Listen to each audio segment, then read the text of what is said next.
following is a presentation of the Pro Wrestling Report. Informative, entertaining, and real since 1998. Welcome to PWR Sudden Impact Radio, breaking down all that happened on tonight's Impact Wrestling broadcast on Spike TV. Sudden Impact Radio is on the air. Good evening, wrestling fans, and welcome to Sudden Impact Radio on Blog Talk Radio. The man they call me did, along with Matthew Thomas. And Matthew, as we go off the air, Bobby Roode holding his hands up high, having stolen the number one contendership from James Storm that he just won at the pay-per-view this last Sunday. How's it going, Matthew? Going well. Still trying to soak it all in. You know, I had my eyes set on a big Jeff Hardy, Cowboy James Storm program, and they changed it around on me again. It sounds like the Cowboy James Storm may be taking his ball and going home again. Folks, if you want to interact with the program tonight, make sure you're using the hashtag Sudden Impact Radio on Twitter. Also, you can call us and talk on the program. The number's 347-996-5278 or toll free at 877-317-9772. Matthew, we've got a post-final resolution pay-per-view Impact, and let's get it started. Are you ready? Let's do it. The big story, again, is the fact that at the pay-per-view, we had a three-way match that was sold to us as the person who gets the pinfall victory will become the number one contender. The person who is pinned will not get a title shot until Bound for Glory 2013. After the pay-per-view, the Cowboy, James Storm, had pinned AJ Styles, leaving Bobby Roode just kind of hanging there. Here we thought it was going to be the Cowboy, James Storm, and Jeff Hardy. However, after Bobby Roode opens the show tonight, talking about tell your daughter when she's 18, I'm going to show her what a real man is, well, that incites and lights up the Cowboy, James Storm, and he puts his number one contendership on the line in a match. How did you feel that opening promo went? Wow, it was definitely a way to get under somebody's skin. I was kind of surprised they went there as far as the daughter reference. Anytime you mention someone's family by name, it's always the collective ooh from the crowd, much less making the illusion that he's got a little countdown clock waiting until their 18th birthday. Little surprising there. Yeah, it definitely did the trick. I mean, if there's one way to get a guy to put his number one contendership up on the line, that's definitely the way. So it definitely served the purpose. Just again, we've seen these guys. It was such a fitting conclusion to their year-long feud at Bound for Glory. That when I look back at Bound for Glory this year, as far as the match that will probably stick out in my memory most, was that match between those two guys, just all bloodied and leaving everything in the ring, and then to start your reboot show, your show after a pay-per-view, going back in the same direction, setting the same main event tonight between those two guys. And don't get me wrong, they can perform every time they get in the ring. I love watching these two guys wrestle together, but I just feel like that it's hard for them to grow to the level that they can as singles competitors if we just see them wrestling each other all the time. So I enjoyed the opening segment because it did what it eventually needed to do to progress this storyline if we are going Jeff Hardy, Bobby Roode, but at the same time it felt like more of the same that we've been getting for the last year with these guys. Very concise, Matthew. That was definitely an explanation. No, you hit it right on the head. So no worries there. I tell you what, we we always start off the show with the top story, but it also was the opening segment on the show. And again, after what we had on the Monday night television program that all of us do watch as well, which got a little personal, a little cold with talking about someone's killing them in the ring. This one struck hard even more so, and actually this didn't. Well, of course it bothered me. That's what it's supposed to do. If they're not eliciting a response out of you, then they're not doing their job. If they're not getting a reaction out of you, they're not doing their job. This didn't bother me as far as wrestling goes, so I thought it was okay. Again, here he's telling him, I'll tell you what, boy, when your girl turns 18, I'm going to show her what a real man is. That was definitely a little creepy, and I tell you what, any person would instantly be behind James Storm in that one going, oh, no, I can't believe he just talked about his daughter. That is unbelievable. And who knows how old his daughter is. I mean, we've seen her in the vignette, but do you remember what she looks like? I don't. She was a little girl. I have no idea. Yeah, she was very, very young from what I remember. And if you notice too, I have to go back and watch, but I think he threw he didn't preface it with when she turns 18. He kind of threw that on there at the very end of the statement, which kind of made me wonder: are we going to see a full-fledged Bobby Roode pedophile turn? Yikes! I hope not. They haven't gone there before, you talk about heat, man. imagine pedophile heat. That would just take it to another level. Yeah, because that's all you need is, there's heat in the world, and then there's pedophile heat. Let me guess, they're going to get somebody by the name of Chris Hansen to come and guest star on the program, right? No. You can't do that character. 2, you can't do that to Bobby Roode. Absolutely not. Matthew, what is wrong with you? Have you been on this program too long now? You're starting to talk like me, or are you really coming out?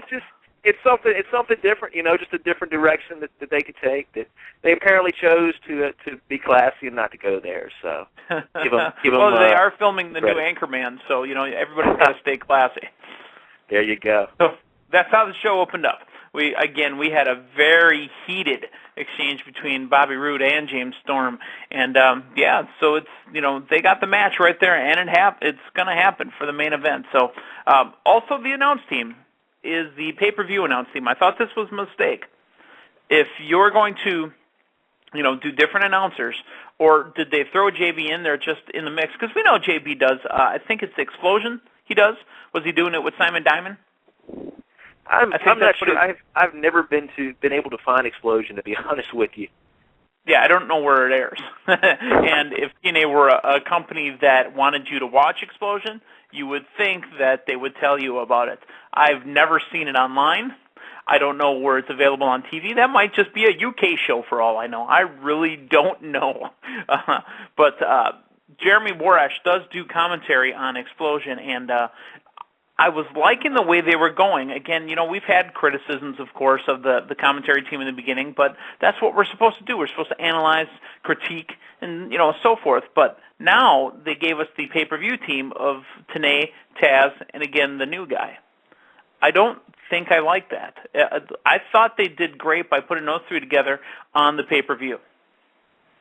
Yeah, it's definitely something a little bit different. I didn't mind it that much tonight.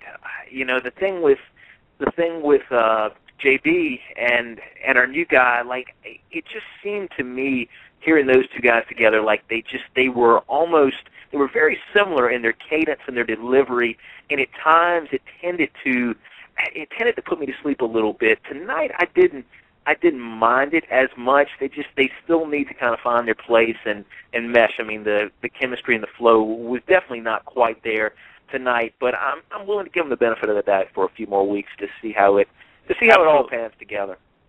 Absolutely, and we all are, and it's commentary, folks. So if commentary is the worst part about the program, you're still going to have a very entertaining television program. So it's a three-man team, and again, there was some awkwardness between the commentary of, again, the new guy. I'm just calling him new guy now, and I think I'm going to go with that, not because I don't know his name, because I do, but Metallica called Jason Newsted new guy for like 10 years.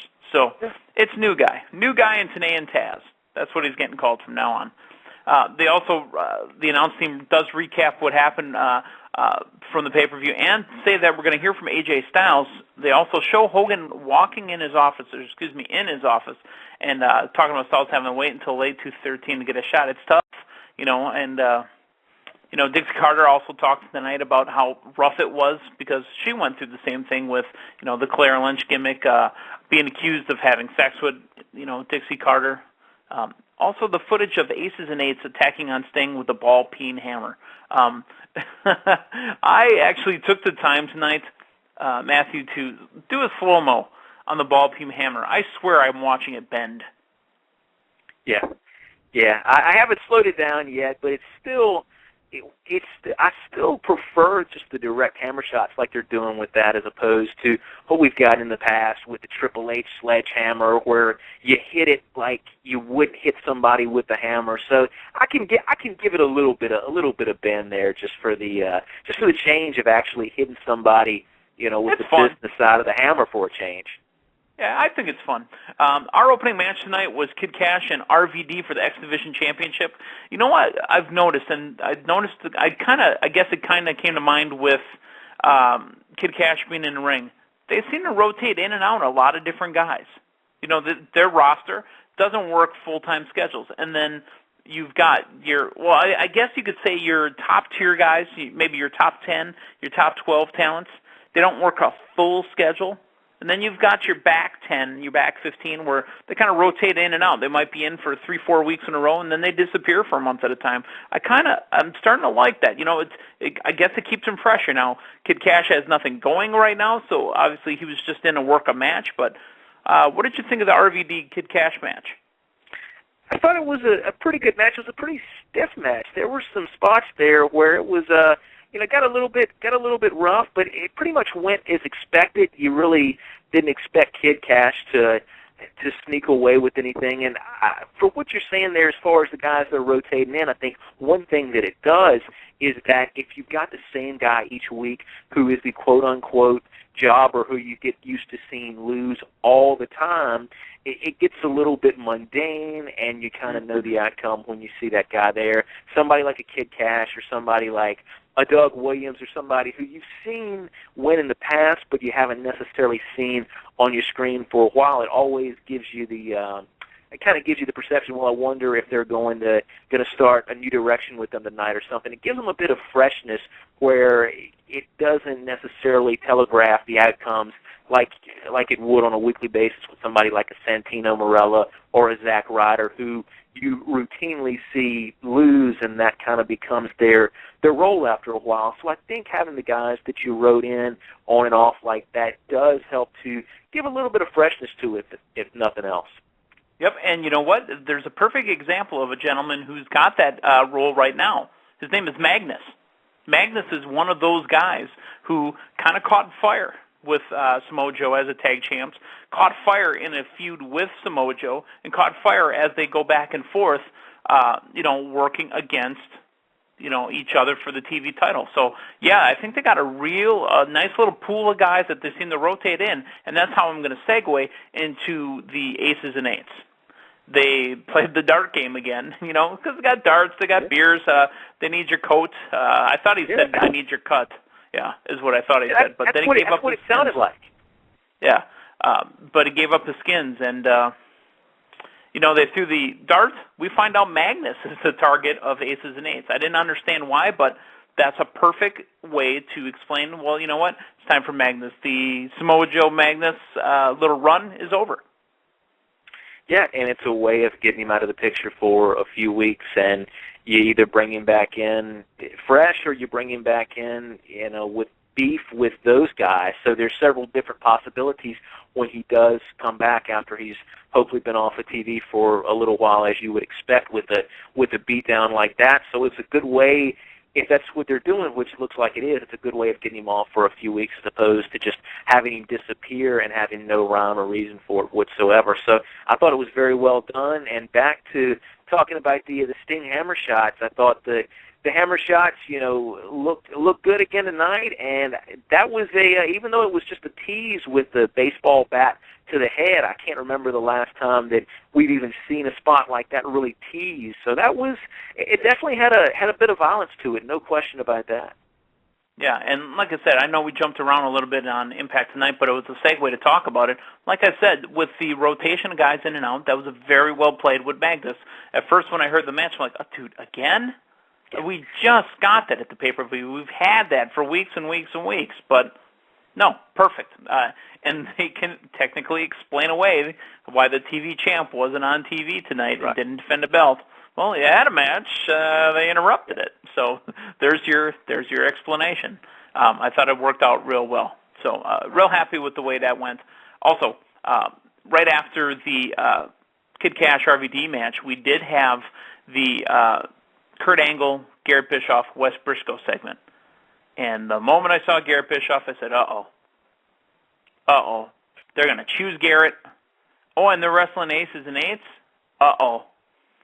I get nervous, Matthew. I get nervous. Every time the name Garrett Bischoff or he shows up and he's standing around over by aces and eights, I get nervous.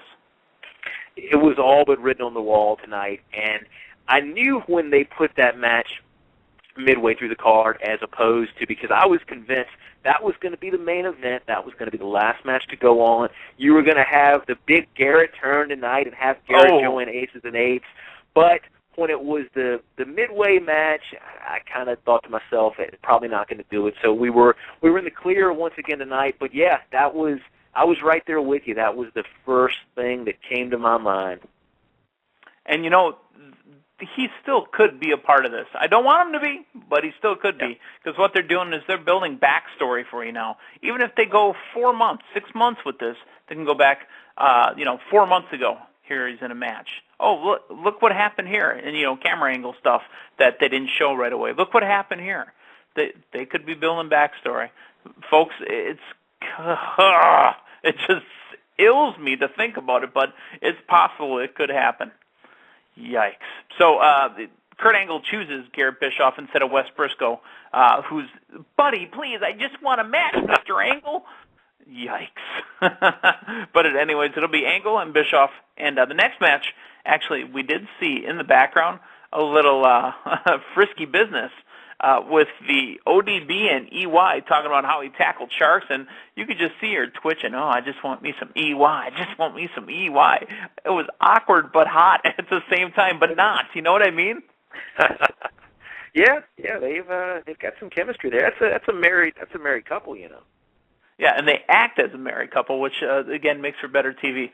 The next match is Jesse versus EY. EY back on TV again after the pay-per-view. I thought pay-per-view was going to be the end of that, and here he is again, because the talk is that Eric Young might be at the end of his contract run, and he may not be re-signing. So we'll see, but here's how the match went. It basically was your standard one-on-one match with interference from the outside. Your winner of the match, technically, cleanly, really, is Jesse. Jesse pins EY.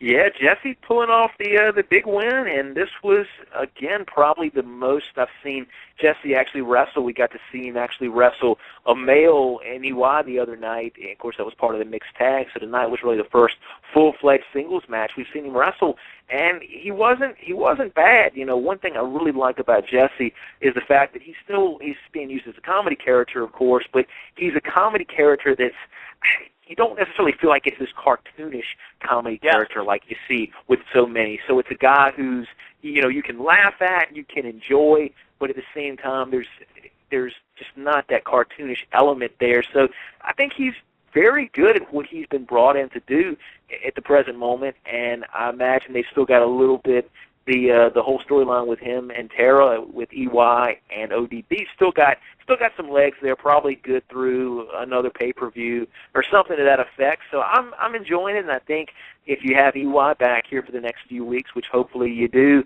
it can make for some very entertaining television between him and ODB and Jesse and Tara.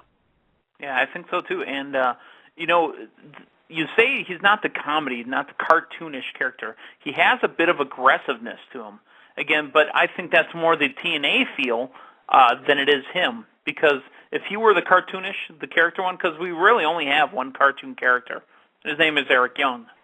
And that's what Eric Young does.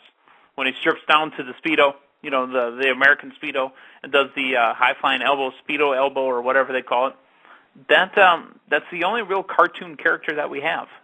Other than that, these are all serious ass kickers. Every one of them on the roster, even but I mean that's how they're portrayed, is ass kickers. So, yeah, I thought it was great. Give them a pinfall victory over EY, and give them a little bit more credibility. What we saw after this kind of gave away the results in the match. And again, I didn't read this was not live television. I did not read the spoilers for it. I wanted to watch it just as if it was happening, second by second. They keep hyping. Hey, Mickie James is back. Mickie James is back. We see Gail Kim. We see Mickie James. Hey, there's Madison Rayne. did we not just mention last week that TNA must be listening, or we're just dead on consistently? Where's the focus on the girls? They haven't worked on the girls. We need to bring the girls back. Where's Madison Rayne? Where's Mickie James? Look who showed up for TV this week. I think so. I think we're on to something there. We get Madison Rayne, Mickie James, and Gail Kim back tonight. Felt like a lot fuller Knockouts roster tonight. No question about that. I felt like a roster instead of just Tessmacher, Tara, and ODB. So they announced that it's going to be a 5-knockout battle royal, but coming up next we do have that Samoa Joe and Magnus match. That obviously doesn't happen because of the beatdown on Magnus. He's been taken out on a stretcher. They show footage of the Austin Aries and Jeff Hardy ladder match from Turning Point, and Aries says that he's going to get a massage. Apparently they keep the masseuses in the trailer outside the television studio, but there's Hardy. You threw a tweet out about Inside Hardy's Head, or whatever the segment is, hypothetically called. I'm done with it. I think it's stupid. The only way that I can see it working, that I will be entertained by it and not just thrown off completely, is if he doesn't talk at all prior to the next pay-per-view. The only Jeff Hardy audio that we get on camera are these segments. By having the champion that doesn't talk at all, but all you hear are his thoughts, at least it's something. At least it gives these segments some sort of reason for the sake of being different. If we keep getting the Jeff Hardy promos along with this, I'm completely over it. But if we can just keep him off the mic and have at least a month-long program until the next pay-per-view where you have a champion and he doesn't talk at all, but all you hear are his thoughts, it could be something. It could be something. But Jeff Hardy, the last month that he has had that belt, I don't know of a champion, be it in TNA, be it Ring of Honor, be it WWE, that has actually talked less on the mic. Pretty much that last program with Aries was Aries talking, was Aries on the mic. It continues to amaze me at how very little, next to no time that Hardy has talked since he has held that belt from week to week. And not only talking, that was the only time we've seen him on TV. We really didn't see him in a ton of matches either, because this all got started because Aries won the Bound for Glory, right? He became the #1 contender, and he went up against Jeff Hardy, right, for Bound for Glory. Hardy was the Bound Hardy for won Glory it. one. I apologize. Aries was the champion going in. You're right. So, but that's where that's where the angle or the gimmick started. That's where the feud started. And then Aries cut that great promo at the end, right before Bound for Glory on the Go Home television show that made him heel. And it's been that way since. And again, Aries is doing all the talking, which I would do too, to be honest with you. Let Aries carry the whole thing. Let Jeff be the action. Let Aries be the words. I think it's great, but yeah, as far as a champion, as far as any company's champion, he does the least amount of talking I've ever seen. Hell, Goldberg talked more than he did. Exactly. So take it a step further and don't have him talk at all prior to the next pay-per-view. Have They introduced a new member of Aces and Eights. Now, he's masked, doesn't have a name yet, but I do like the slow burn that we're getting as far as bringing in members. We got a new guy working. He's got a mask on. He stayed masked tonight. As far as the reveals that are going to come out of Aces and Eights, do you feel that they need another big name to be a reveal, or can they give us an unknown? It's tough to say. I mean, Luke Gallows to a lot of people is an unknown. For the casual fan that may not have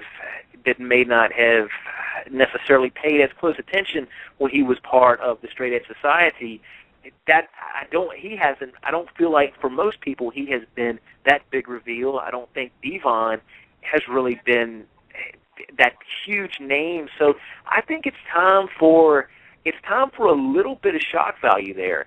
The Luke Gallows thing, I'm fine with. I really like them using this spot to elevate somebody new, but I think if the next person is somebody kind of that same token, you you risk running, you run the risk of kind of losing a little bit of interest, maybe to that casual fan who doesn't follow it as close. So I would go with somebody that has a little bit more notoriety, a little bit more of a name now, just to keep that interest hooked there for the casual fan. I gotcha. And I guess with it being TNA, you would think it meant this, again, is something I've said over and over. Every WWE fan doesn't know TNA or Ring of Honor. Not every one of them. Every TNA fan knows of WWE, but might not know Ring of Honor. Every Ring of Honor fan knows TNA and WWE. So I'm not sure who didn't know Luke Gallows in TNA because they're wrestling fans.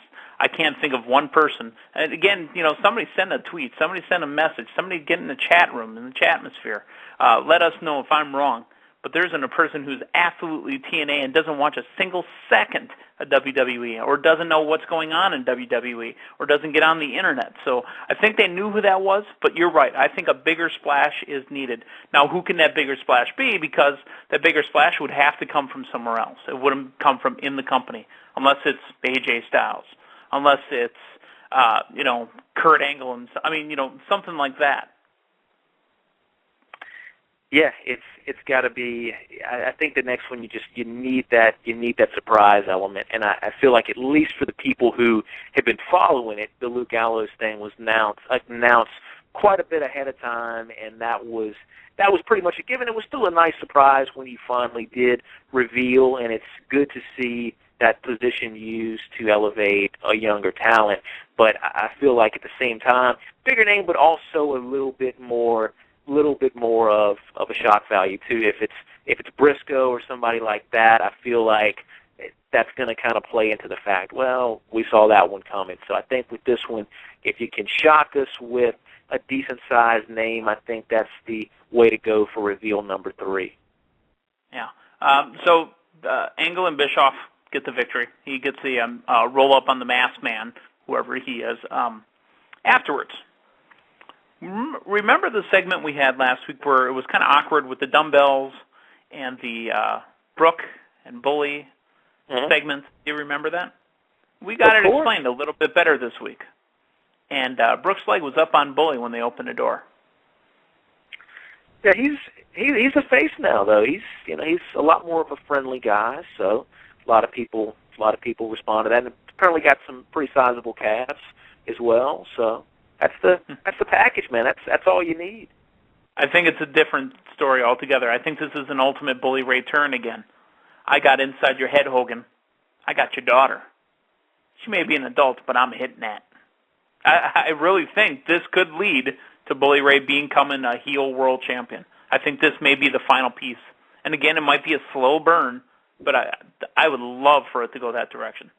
If that's the route they do go, that would be great, because this face turn, this over-face Bully Ray that we've seen of recent weeks, if he does go back to the dark side, so to speak, I think it makes that Bully Ray heel all the more elevated, all the more of a heel for swerving everybody by being this friendly, lovable face Bully Ray. So I didn't immediately go there when I saw it, but now that you say it, it makes sense, and that would...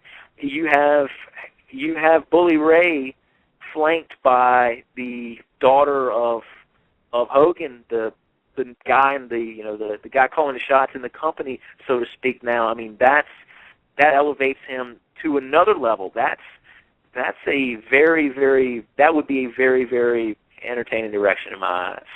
Yeah. Again, don't give that to me in a month's time. Give me the slow burn. Give me 6 months. Hell, give me Bound for Glory. Twisted all the way there. TNA has really got again, I use the term one more time, slow burn almost down pat now, where they don't hot shot the booking. That's, something that we've been used to in the wrestling world, in the IWC, watching hot shot booking for the last, 5-10 years.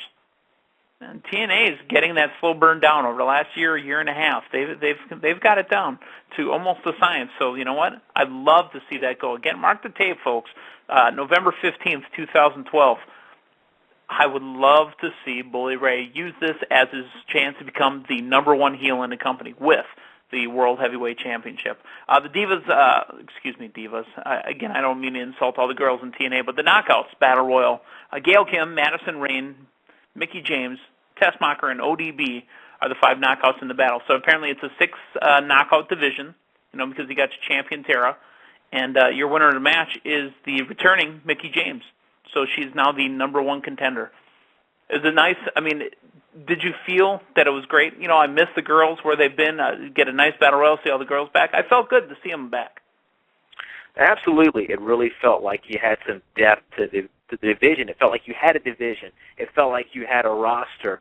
It takes you back to a few years ago when the Knockouts were such a big part of the company. So yeah, it made me realize how little we have seen of them here recently, because outside of Tara, outside of ODB, outside of Tessmacher, they've been non-existent. So yeah, it was a welcome return, and Mickie James coming away with the number 1 contendership. I am perfectly fine seeing a Mickie James Tara program. I think that will lead to some very good matches. Both of those girls can go. We've seen it before, but I have no problems whatsoever with seeing it once again. Yeah. And that's fine, because again, you freshened it up again. She was out hurt. No mention of why Madison Rayne was gone, but wasn't Madison gone almost the exact same time? It felt like it. Yeah, it felt like both of them had been away for about an equal length of time. I think we had seen Gail Kim a little bit more recently, but Gail Kim, she was hanging out with Madison, right? That's right. Seems like it's been a while since we've seen all 3, to be honest with you. So a welcome return tonight.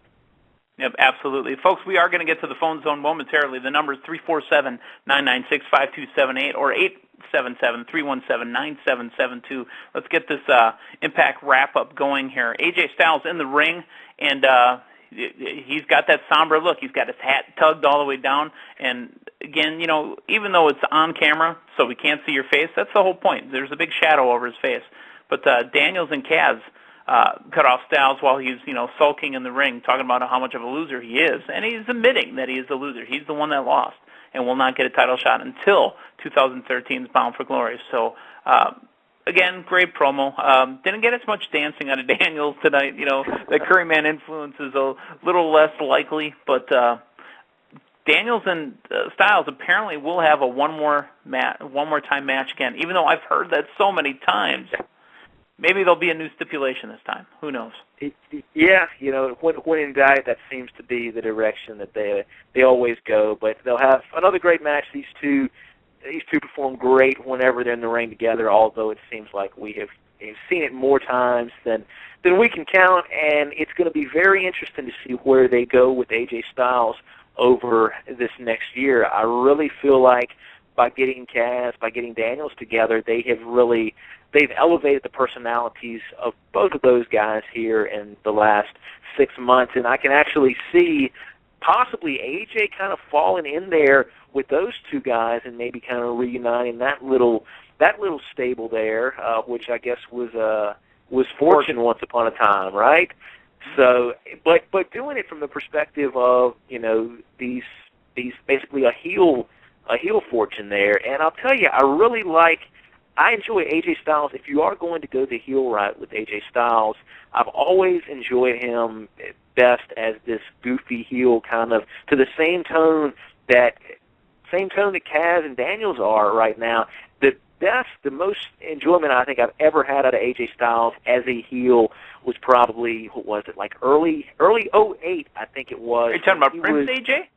Prince AJ. That's right. Do you remember the deliberation when he was trying to decide if he was going over to the stable with Angle, where he's holed up in his grandmother's house and his old high school football coach is coming to try to sway him? Like that AJ was probably the most I have ever enjoyed AJ Styles as far as the promos, as far as the personality goes. So if we can get something in that direction, I'd love it.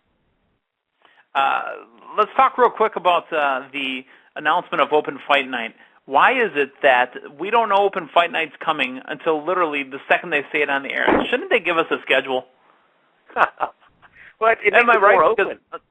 Yeah, until Austin Aries says next week on Open Fight Night, I'll use nonverbal communication. Again, great promo from him, by the way. But they also hype up the Open Fight Night, which will feature gut check leading into Kurt Angle running into Bruce Pritchard, D'Lo Brown, and Al Snow, and says Angle wants Wes Briscoe to be the gut check guy. I don't mind that. He's been around. It's his way to get in the ring. I thought it was very well played. Yeah, it was, but it also at the same time it makes you wonder, what's Briscoe's story supposed to be? Is he just hanging around backstage? Because wasn't that the deliberation tonight that Angle was deciding between him and Garrett Bischoff? And you would think, I was under the assumption that he had a contract of some sort with us seeing him backstage and all the backstage segments. That kind of threw me off a little bit now that he's supposed to apparently have been eligible for this match. AJ was trying to decide between him and Garrett, and then a few segments later we find out, well, he's doesn't really have a contract, so he really Actually, you make a great point. Yeah, Angle, when he was trying to decide if that's the case, and we did see something with, I almost said Abyss again, with Joseph Parks wanting another. Maybe they do a one-off. If Angle would have chose Wes Briscoe, they would have explained he gets a one-time contract. So I'd still like the fact that they're going to use this gut check for something relevant other than bringing in a person we've never seen before. And there will be a gut check next week on the Thanksgiving show. So we'll have Open Fight Night, we'll have gut check, and obviously it won't be live. They'll be taping that one because it's a holiday. But the final match, Bobby Roode and James Storm, we talked about it already. James Storm has lost his number one contendership to Bobby Roode. Bobby Roode is now the number one contender. Unbelievable. Yeah, it definitely a surprise. I thought things were pretty clear coming out of the pay-per-view. We were going the Storm Hardy route, which would have been a little different. It's two faces, but I think it would have been a program that could have worked, and it kind of reminds me a little bit of when they kind of flipped the script last year coming out of last year's Bound for Glory, where we got the big Roode build. We got the big Roode build, and then he lost the pay-per-view, and then, a week later, they put the title on James Storm. So it kind of brought back memories of that a little bit, where they're flip-flopping these guys a little bit of the bait and switch with them, which it'll be interesting to see where they do go with this. I, of course, stay spoiler-free, so I'm not aware of anything that has been taped as of yet, but I'm still curious to see if they're going to work the Cowboy back in there and maybe go a three-way route. So it does leave that open a little bit. I'm very surprised coming off of a pay-per-view where it seemed like that was clearly a direction to have the script flipped completely come the next Impact. Absolutely. Folks, we've run a little long in our Impact discussion, but we've had a lot to talk about. So what we're going to do is we're going to take a quick break. When we get back, we will get to the phone zone. Again, the number is 347-996-5278 or toll free at 877-317-9772. You're listening to Sudden Impact Radio on Blog Talk Radio.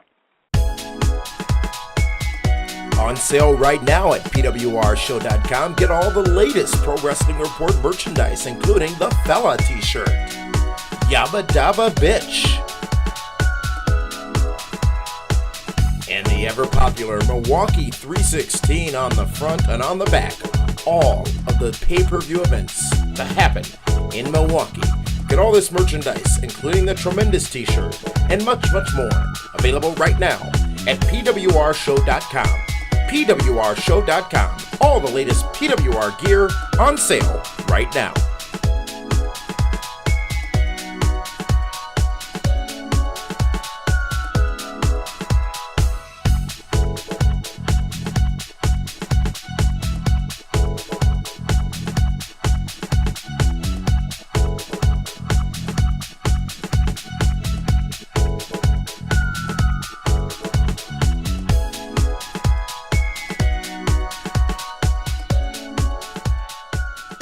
Welcome back to Sudden Impact You're Radio. listening to PWR Sudden Impact Radio, breaking down all that happened on Matthew, tonight's I want to talk Impact about Wrestling really broadcast. The big story, the main event, everything that's gone on. This is the most important stuff from Impact. You hear what I'm saying? I'm picking up what you are putting down. That's right. Let's talk about the main story from Impact. It is the fact that after the three-way match at the pay-per-view at Final Resolution, which was supposed to be the final resolution of James Storm and Bobby Roode along with AJ Styles, someone was going to win the number one contendership, and the person that lost that match, that was pinned, was going to be banned from getting a title shot until 2013's Bound for Glory. The winner of that match was the Cowboy James Storm. The person pinned was AJ Styles. Tonight, we saw the Cowboy James Storm lose his number one contendership to Bobby Roode. So Bobby Roode not involved in the pinfall on Sunday. He is now the number one contender. You really felt like you had a clear indication coming out of Turning Point where they were going with this. That was the big stipulation in the match. The winner was the number one contender. The loser did not have a title shot for the next year. And the show after the show, the Impact right after, you find that that's all changed around, as we saw in the main event. We have a new number one contender in Bobby Roode now, which it takes away, I think, a little bit of the magnitude of the pay-per-view match. But what it does is it builds intrigue for next week. Maybe this is not as cut and dry as it looks right now. It gives you another reason to tune in next week. It's a storyline that's going to keep you interested and keep you wanting to know, okay, are we done? Is it Jeff Hardy versus Bobby Roode at the next pay-per-view, or is the Cowboy going to work his way back in the mix? So, again, it's another reason to tune into Impact next Thursday. Not only that, we also had the Jeff Hardy, Austin Aries story continue on as well. And Austin Aries tells us one of his favorite classes in college was psychology. And he is going to use some nonverbal confrontation next week at an open fight night. We also have the continuation of open fight night, and we have the continuation of Jeff Hardy's head, or inside Jeff Hardy's head.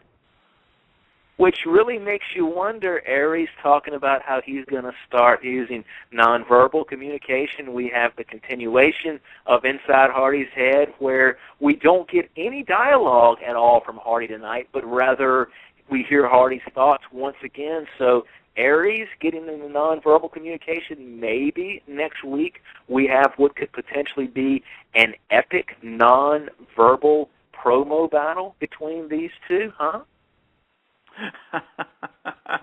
And finally, we've seen some answers as into the awkward segment we had last week with Bully Ray, the Bell Bars, and Brooke Hogan. Brooke and Bully are in the room in the office, and her leg is up on the Bully. There may be some shenanigans going on there. Well, he's got a lot of calf there, so there's a lot of calf for the leg to rest on, but just a very little subtle backstage segment that didn't get any other mention except for what we briefly saw tonight. I like it. It builds up some sort of storyline. It'll be very interesting to see what direction they go in. We've got this recently newly turned face, Bully Ray, and could this be a little deviation from that path now? Something, just a little subtle thing to keep things interesting. So I'm very interested to see where this goes. Well, that's definitely what happened tonight on Impact. Make sure you're tuning into Sudden Impact Radio every Thursday nights, right after Impact goes off the air, 9 o'clock Central, 10 o'clock Eastern. You know, Matthew, I want to mention as well that you say that Bully Ray's got enough calf, because he's calfzilla. Brooke Hogan has more than enough thigh for him to rest that calf on. Honestly, it's like Bully Ray's making out with female Hulk Hogan. Yeah. Well, it's a little bit of the Hulkster there, huh? I wonder if she goes, "Give it to me, brother," because it's Brother Ray. On that note, let's talk about the phone zone. Again, the number is 347-996-5278, or toll free at 877-317-9772. To the phone zone we go with area code 707. Your name and where you're calling from. What up? It's your boy here, Ruben here in Sonoma County, California, wine country, USA! You got all excited because of EY and his Speedos, didn't you? Hey, I got excited for Chrissy Hemming, dog. Gotcha. I got excited for that. Now, let me say this. They were listening to us on the radio last time. They brought the knockouts back. So I'm thinking that they might be merging those tag team titles, the knockout titles, with the knockout championship one of these days, because they don't have a lot of knockouts. They only have, 6 knockouts available. So unless they're going to get more, I think they probably just merge those tag belts into one single unified title. Now, Bully Ray, that's wrestling the business. He's about to get Brooke Hogan and pound that Hulkamania booty all over the Impact Zone. Believe that, player. Now, brother. Now, speaking of Bully Ray, this whole Aces and Ace thing, they're going to definitely have to get a guy. The next guy that gets a match has to be an upper mid-card guy or a former main eventer in order for it to really be juicy. And I think I know who the leader is of Aces and Eights. It's Matt Morgan. No. Okay. I'll show you an example here. Anytime Bully Ray chased after Devon, they always disappeared into the corner, never to be seen again. He's messing around with Brooke Hogan. Now think about historically. Every time he wants a title match, he cannot get it because other guys on the TNA roster are in his way for getting title matches. So how best to get your championship match? Mess with Daddy, sweet little girl, knock out all the competition, and get your title match. So who better to be the leader of Aces and Ace than the number one wrestler in the game, Bully Ray? Okay. I've got you, Ruben. I appreciate the call. Thank you again for calling Sudden Impact. Matthew, what do you think about Bully Ray being the head of the Aces and Eights?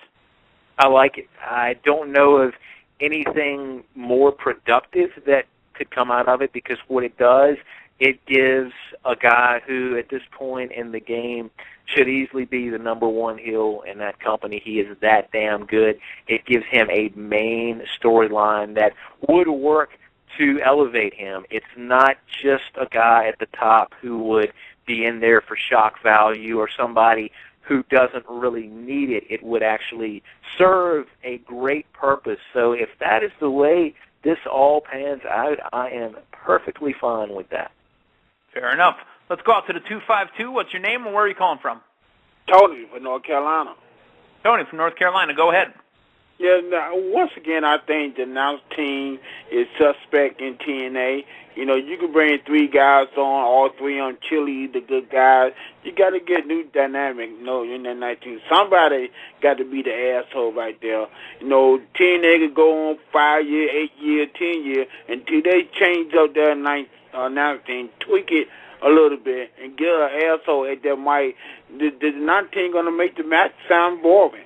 Even if you have a good match, you got people who don't know how to call the matches, don't know who to cheer for. The 19 can make a good match better, and it can make a bad match terrible. All right, Tony, again, thank you for the call. I think Tony Matthew is calling out for a drunk Don West to return. Drunk Don West and a heel Don West.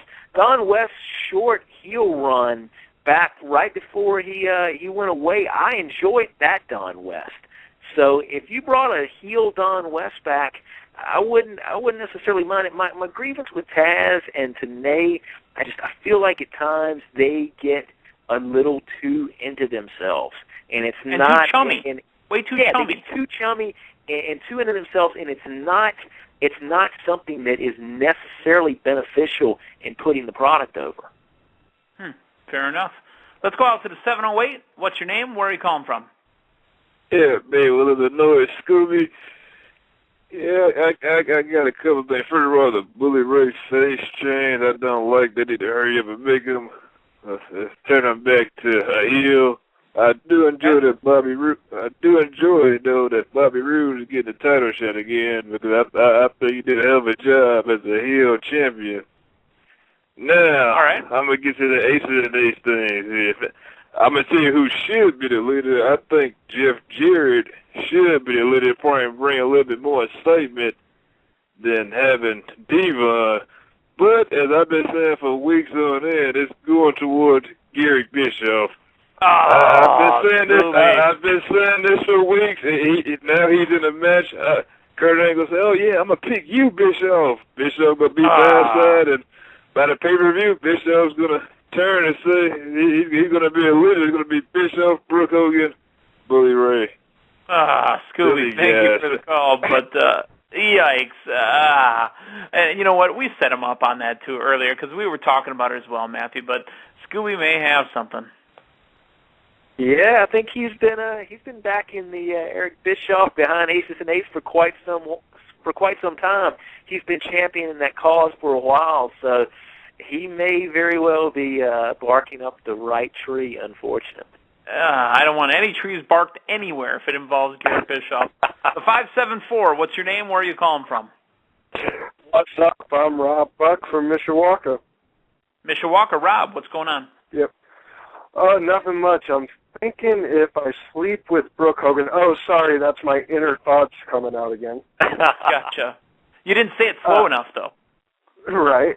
And obviously, everyone's missing the obvious identity of the Aces and Eights leader.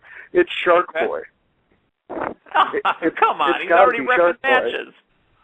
But, you know, the one issue I have is what has TNA got against James Storm? Every time he gets close to a title shot or gets close to that world title, they seem to just cut the legs out from under him. And there's a difference between setting him up as the underdog and just kind of not having any faith in him. Or beating him down. And, you know, that's kind of the way it seems like it's been going, too. Rob, again, thank you for the call. Matthew, I've got that feeling as well, and I'm glad that Rob kind of verbalized it. What is it against James Storm? How long was his title run? A month? It was very, very brief, and I think that's a lot of my problem with the outcome tonight was a Storm, number one contender Storm going up against Hardy. It felt new and it felt fresh. Roode, Hardy, it'll be a good program, but we've seen it before, and it seems like it's a lot of the same formula.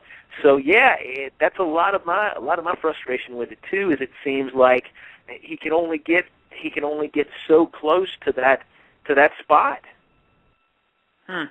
One more call, and I saved this one for you for last, from Memphis, Tennessee. Curryhead, you're on. Slow burn. Nothing like a good slow burn. That reminds me, I'm thinking about moving to Colorado or Washington, meathead, but that's another thing I want to... You get that joke, do you, meathead, do you? Oh, of course I do. I've lived that life. It's okay. But let me get to this. It's too much.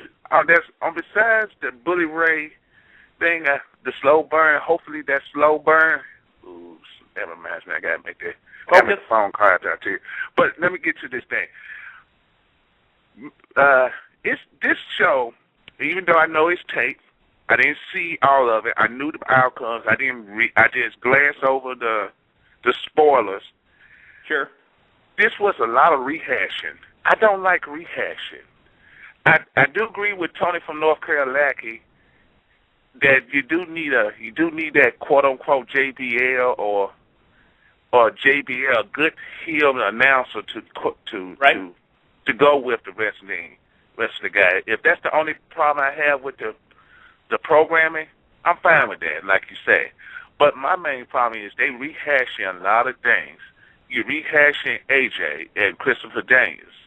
Right. You're rehashing James Storm. You're rehashing Matt Hardy. Ooh. Jeff? Let me think about Matt Hardy. Which I do got to say this. You are correct. This guy is quiet. This is the quietest title reign I've ever seen anybody. And I've seen some quiet title reigns in my life. But your world champion is supposed to talk, or at least have a mouthpiece. I'm not saying Jeff Hardy is the most charismatic vocalist or wrestler, but at least let him speak on some things. He didn't say nothing this whole title run since he's been here. But I do want to say this. I want to say this. The third guy. I want your opinion on this. The third guy who got to be unmasked either got to have a history with TNA, and what I mean by history with it, or it got to be a main event guy that has some history they need to bring back. I don't care who it is. It could be a Jeff Jarrett, a Rhino, or anybody that has a history with it, but they got to be a good main event guy that can not say shark value, but just bring the heat to the angle, and at least has a history with the company and with everybody else. And also, my final thing, I love how they doing the old school, like I say, with their old school hammer hitting thing. They're using the right type of hammer, a ball-peen hammer, and they're hitting it at the right areas where you're supposed to hit a person if you're going to hurt somebody. You hit the knee, you hit the elbow, you hit the joints, and you almost hit the back. I got to give credit. Whoever talked to them about biker culture, I got to give them credit. They at least know their characters. And also, Matthew, I want to say this about you. You did a good job last Monday night. You do a good job, man. You stay strong with that. You actually need to. I'm going to start a campaign to replace Meathead and make Meathead and Matthew the new faces of PWR Monday Night Meltdown. We need more. There you go, Curryhead. Thank you for that call, and Curryhead brings up a good point, and he mentions Rhino. I've seen Rhino in the last year, and Rhino is cut right now. He's not the same Rhino he used to be. I think that Rhino would be great, but really, maybe Jeff Jarrett, the chosen one.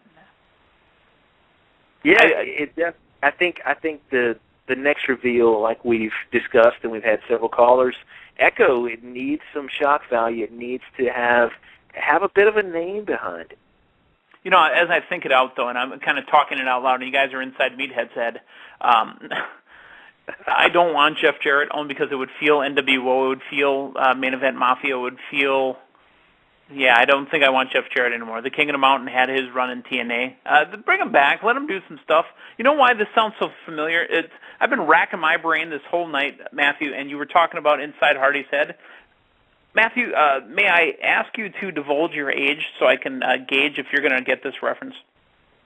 I am 28 years of age. You're not going to get it.